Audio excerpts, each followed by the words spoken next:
Imagine une porte en métal massif, gardée jour et nuit par des gardes suisses. Derrière elle, pas de trésor visible, pas de tableau de maître, non. Ce qu'elle renferme est bien plus précieux et bien plus inquiétant.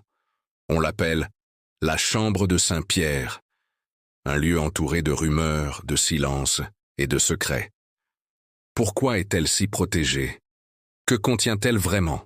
Et pourquoi, depuis des siècles, seuls quelques initiés y ont accès? Aujourd'hui, on lève le voile. La chambre de Saint-Pierre n'apparaît dans aucun plan officiel du Vatican. Et pourtant, elle existe. Mentionnée pour la première fois dans des écrits internes du XVIIe siècle, elle aurait été construite à l'abri des regards, sous la basilique Saint-Pierre. Selon certaines sources confidentielles, elle n'est accessible qu'à l'aide de 3 clés détenues séparément.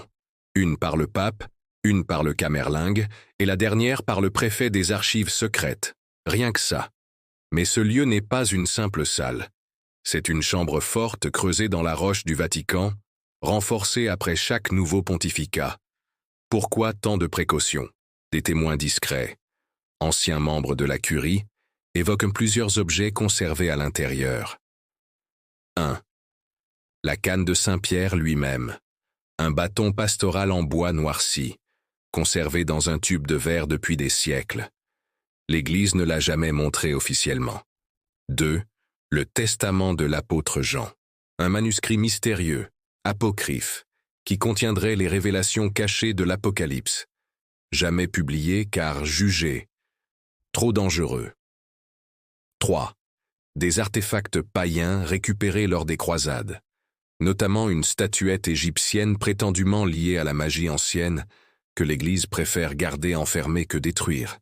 4. Des documents sur les conciles non reconnus, notamment ceux du IXe siècle, contredisant certains dogmes actuels. Mais le plus troublant serait une boîte de plomb scellée, contenant ce que certains appellent le Codex Petrinus, un livre écrit selon la légende par Saint-Pierre lui-même, où il consignerait ses doutes sur la transmission divine de l'autorité papale. Tu crois que c'est juste une salle secrète? Non. La chambre de Saint-Pierre joue un rôle crucial lors de la mort d'un pape. C'est dans cette salle, selon les traditions orales, que le camerlingue se retire pendant l'interregnum, la période entre 2 pontificats. C'est là qu'il consulte le testament spirituel du pape défunt, parfois même des notes confidentielles laissées à son successeur. Certaines sources disent que des avertissements y sont laissés, sur des ennemis, des conflits internes, ou sur des événements futurs perçus comme prophétiques. Un ancien membre du Vatican aurait déclaré « C'est dans cette pièce que le futur de l'Église se joue, en silence, loin des regards du monde. » La chambre serait connectée physiquement aux archives secrètes du Vatican, par un couloir dissimulé derrière une bibliothèque en marbre. Ces archives, parmi les plus protégées au monde, contiennent des lettres de Michel-Ange, des actes du procès de Galilée, mais aussi des documents jamais rendus publics.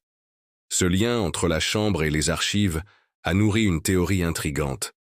La chambre serait le lieu de dépôt temporaire des documents les plus explosifs avant qu'ils soient rangés ou censurés dans les archives.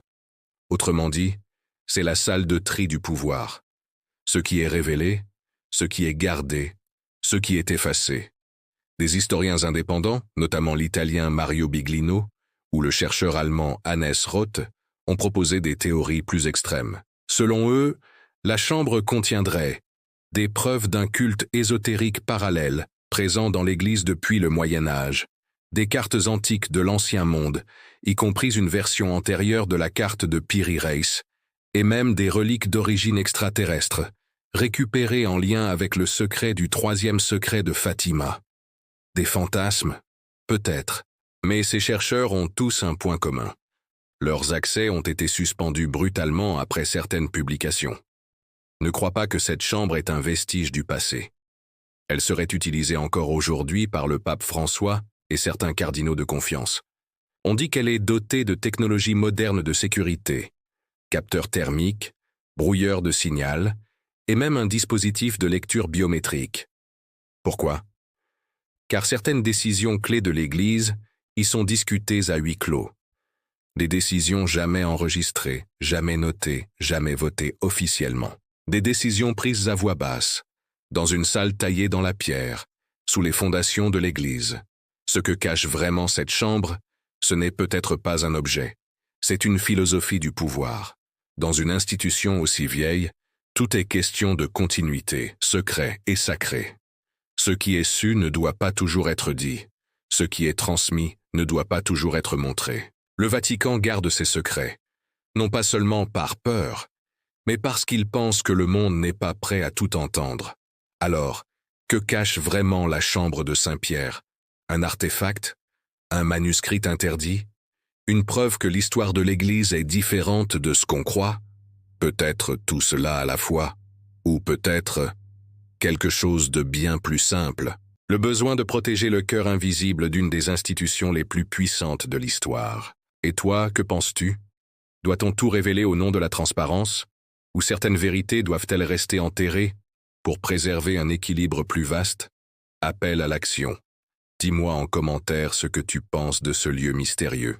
Et si tu veux que je fasse une vidéo sur les archives secrètes du Vatican, like cette vidéo et abonne-toi pour ne pas manquer la suite.